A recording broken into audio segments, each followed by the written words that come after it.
بسم اللہ الرحمن الرحیم۔ مغل بادشاہ اورنگزیب عالمگیر کے دور میں اس وقت کے قانون کے تحت قتل کے مجرم کے لیے رحم کی آخری درخواست بادشاہ کے حضور پیش کی جاتی، اور اگر بادشاہ یہ درخواست مسترد کر دیتا تو پھر مجرم کسی صورت بچ نہیں سکتا تھا۔ ایک بار دہلی میں قتل کی ایک واردات ہوئی۔ عدالت نے اس قاتل کو سزائے موت سنا دی اور شہنشاہ اورنگزیب نے اس کی رحم کی درخواست بھی مسترد کر دی۔ پھانسی کا وقت قریب آ گیا۔ پھانسی سے ایک روز پہلے قاتل کا غم زدہ بھائی پریشانی کے عالم میں بازار میں گھوم رہا تھا کہ ایک نامعلوم شخص نے اس کا ہاتھ پکڑ لیا۔ اس نے دیکھا کہ اس کے سامنے ایک گلیس لباس والا بوڑھا مجذوب کھڑا تھا، جس کا سر، چہرہ اور پورا جسم گرد آلود تھا۔ اس کی حالت سے فاقہ زدگی ٹپک رہی تھی۔ اس مجذوب نے اس سے صرف 2 لفظ کہے: بھوک، روٹی۔ اسے مجذوب کی حالت پر رحم آ گیا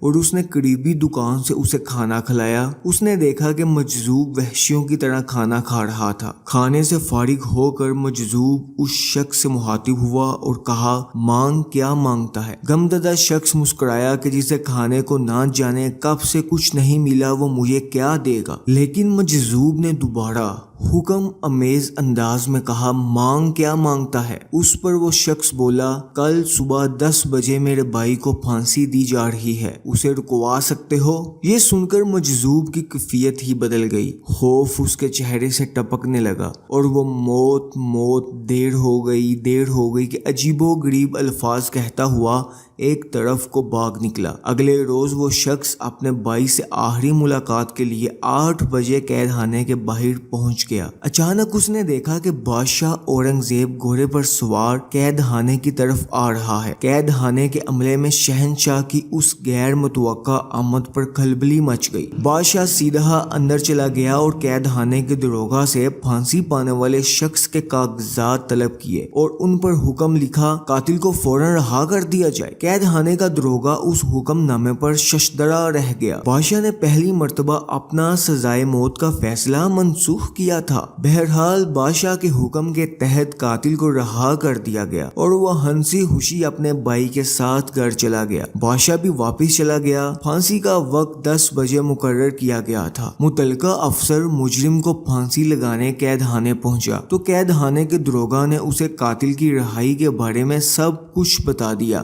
حاکم نے قید خانے کے داروغہ کی اس بات پر یقین کرنے سے انکار کر دیا اور سیدھا محل جا پہنچا۔ وہاں جا کر اسے معلوم ہوا کہ شہنشاہ باہر جانے کے لیے کہیں نکلے ہی نہیں۔ اس کے ہوش اڑ گئے۔ اس نے فوراً شہنشاہ کو ملاقات کے لیے عرضی بھیجی اور اورنگزیب نے اسے بلا لیا اور تفصیل سن کر سخت مشتعل ہو گیا اور ساتھ لے کر قید خانے جا پہنچا۔ قید خانے کا داروغہ ڈر کے مارے کانپ رہا تھا۔ اس نے بادشاہ کو بتایا: آپ اتنی دیر پہلے تشریف لائے تھے اور قاتل کی رہائی کا اس طرح تحریری حکم دیا تھا۔ کاغذات پر بادشاہ کے دستخط اور مہر بالکل اصلی تھی۔ قید خانے کا داروغہ بے قصور تھا۔ بادشاہ نے دکھ سے صرف اتنا کہا: ہم نے قاتل کو سزا دیے بغیر چھوڑ دیا۔ کچھ دیر سوچنے کے بعد گویا بادشاہ معاملے کی تہہ تک پہنچ گیا۔ اس نے قید خانے کے داروغہ سے پوچھا: ہم قاتل کو آزاد کرنے کے بعد کس طرف واپس گئے تھے؟ قید خانے کے داروغہ نے اس سمت اشارہ کیا۔ بادشاہ بڑی تیزی سے گھوڑے پر اسی سمت روانہ ہو گیا۔ گھوڑا بہت تیزی سے دوڑ رہا تھا۔